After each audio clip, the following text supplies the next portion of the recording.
idea was this? Mom brought it up, and we discussed. My husband died last year of a heart attack. He had a lot of medical issues. Did he? What did he say when she talked about killing Sarah? Sarah was equally unneeded. You could have found someplace else for her. Do you have a son as well? No, not anymore. No. He died. I didn't want another one to die in the house. And why is that? Because houses are nasty after somebody's died in. And they started off with like a little bit of light conversation, small talk. Her kidneys were shot. She had a brain bleed. Her pancreas was acting up. Well, it's bad. Okay. She was as close to death as you could get. My husband died last year of a heart attack. He had a lot of medical issues. Did he? So, yeah. What kind of stuff did he have? Oh, he had liver problems. He was diabetic. He wouldn't quit smoking. Do you have a son as well? No, not anymore. No. He died. He stopped breathing during one of his seizures. I've just never heard of anybody dying from a seizure before. Is that pretty common? It can happen. There been any infidelities on either side? He had. He was running around and he would drink and smoke pot and. So he wasn't a very good guy, is what you're saying? Yeah. He'd been threatening to kill himself, and I didn't want to bother because I was tired of it. I'm such a grumpy person. Put it really short and sweet.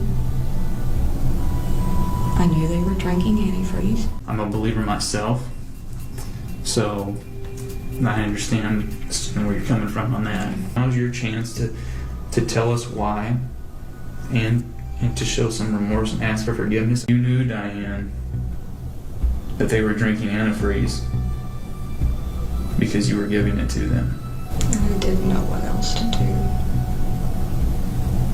I really didn't. Because by then I hated his guts. He would throw things at me. He would throw things at the kids.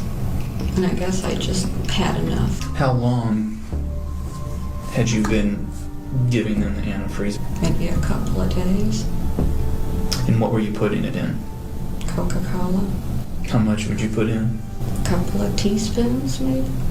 Sean would be interfering with whatever I would do. So if he was just a constant bother, wouldn't leave you alone. Oh, he was more than a bother. With a pest, would that be a good word for it? No, it was more than that. And then with Sarah, you talked about, she wasn't getting a job, and then she had these student loans, and you were going to end up having to pay for them. That's pretty much. And you just had it with her as well. I'm not a perpetual killer. I'm just stupid. I regret doing it.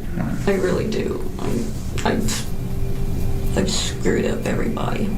I've screwed up my whole family. So the police start by telling Rachel that Diane has confessed to murdering her dad, Mark, and her brother, Sean. And Rachel tries her best to act shocked. She tries to cry, she's shaking, and she's trying to pretend that this is brand new information to her. Confusion, shock. I mean, that's... Nobody expects to have somebody that they know do that. But the police, obviously, they know different. They keep pushing. They keep saying to Rachel, oh, you and your mom are close, aren't you? Were you not suspicious? Did you not know anything about this? And Rachel just keeps denying everything, that she didn't know a single thing. So this is when the police pull out the diary and show her the entry where she says that it will be sad that her dad passes in a couple of months and then her brother not too long after that. Rachel, do you recognize this? Yeah, I remember this. So then Rachel, panicked, she tries to come up with a story to explain the diary entry. She tries to tell the police that diary entry was to do with a dream, that she had a dream where her dad and her brother died. It's almost like, what, you have precognition? You wrote this then, what you're telling me? Okay. I'd had a lot of really bad dreams about them dying. I talked to Mom about it. But the police just keep pressing, and finally Rachel cracks. She confesses that she knew about the plot to poison her dad and her brother from the very beginning, and she supported her mom from the start. Rachel, whose idea was this? Mom brought it up, and we discussed. When did you guys come up with this plan? We talked about it, Christmas. And she mentioned she was thinking of hurting them. That it would be quick. That it'd be easy. She said that her dad was a drain on the family, that he had no concept for money, that he would always at a party, and that he was no good for her mom. When it came to her brother Sean, she just said that the two of them argued a lot, and that was it. And then when it came to Sarah, Rachel just said that her mom didn't like Sarah because Sarah didn't have a job. And that was it. She wasn't actually too sure why Sarah was poisoned, but Sarah was also very annoying. What did you say when she talked about killing Sarah? Sarah was equally unneeded. You could have found someplace else for her. She was very adamant on that Sarah was just a burden that Sarah needed to be taken care of. And that was it. Those were the motivations behind the murders. And Rachel, again, as soon as she confessed to her participation in the murders, she was completely closed off, cold, no emotion, exactly like her mom. And then the police asked why Sarah was taken to the hospital, because obviously Mark and Sean weren't. Rachel just responded, because houses are nasty after someone dies in them. That's exactly what she said. So she basically just wanted Sarah to die at the hospital, not in the home. Sarah got so bad. Why did you take her to the hospital? I didn't want another one to die in the house. And why is that? Because houses are nasty after somebody's died in it. I get a lot of nightmares. And what is just possibly the most shocking confession of all, investigators asked Rachel about Brianna, the 9-year-old sister. And Rachel told the investigators that they were also planning on murdering the 9-year-old girl as well. Brianna, who's she next? When were you guys gonna kill Brianna? Sometime after Sarah. And what was the reason for Brianna? Because I know there's no way in hell I'd be able to take care of her. I can't take care of me.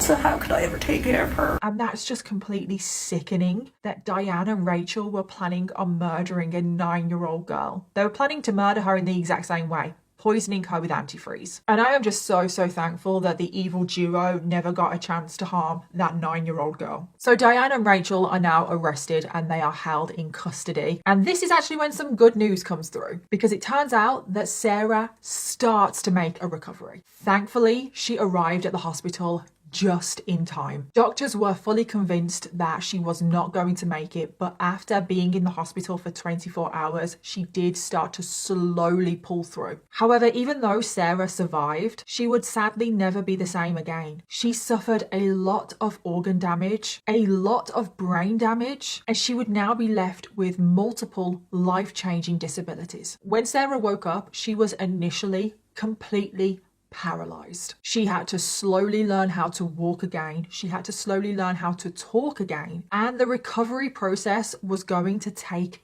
years. Sarah ended up moving to an assisted living facility with a state-appointed guardian, and Sarah then had to be informed by authorities that her disabilities now that she was going to have to live with for the rest of her life was caused by her mom and sister who wanted to murder her. I can't even imagine how that must have been like for Sarah to find out that all of this had happened because of her mom and her sister. And not only that, her mom and her sister had also murdered her dad and her brother. So then over the next few years, the trial looms closer and both Diane and Rachel turn on each other, which I could not believe because there were two peas in a pod. But in the end, Rachel agrees to take a plea deal if she testifies against her mother. But then Diane actually decides to plead guilty. Initially, the state wanted to charge Diane with the death penalty for being the mastermind behind all of this. But in the end, that never came about, and Diane was sentenced to life in prison without the possibility of parole. And then